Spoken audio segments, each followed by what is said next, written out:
Official గా 4 years లో 140% పెరిగిపోయింది. 140%. 140 అంటే 40 కావాలి, 40 కావాలి.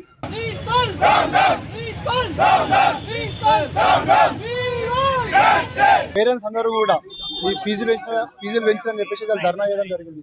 ఇవాళ ప్రిన్సిపల్ నరసింహారెడ్డికి అంటే ఎంత అహంకారం అంటే లక్షలు ఇక్కడ ఫీజు కడుతున్నా కూడా పేరెంట్స్ దాదాపు 3 గంటల నుండి ఇక్కడ ధర్నా చేస్తుంటే కూడా కనీసం నీ బాధ ఏందని కూడా వాళ్ళు అడగకుండా లోపల ఏసీ వేసుకొని ఛాంబర్లో కూర్చొని సెక్యూరిటీని బయటకు తోశాన్ని పంపిస్తున్నాడు. ఇవాళ అంటే ఎంత దారుణమైన పరిస్థితి. ఇవాళ 141% అంటే దాదాపు 1,00,000 ఫీజు 2,00,000 పోతుందన్న.